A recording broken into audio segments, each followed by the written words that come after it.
कुङ्कुमधूसरभूषितवासितवाद्यनुते कनकधरास्तुति वैभववन्दित शङ्कर देशिकमान्यपदे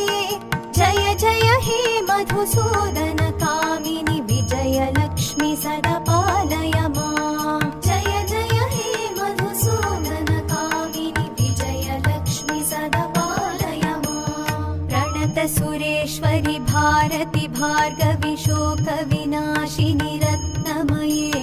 मणिमय भूषित कर्णविभूषण शान्ति समावृत हास्यमुखे नवनिधिदायिनि कलिमलहारिणि कामितफलप्रद हस्तयुते जय जय हे मधुसूदन कामिनि विद्यालक्ष्मि सदा पालय माम् जय जय हे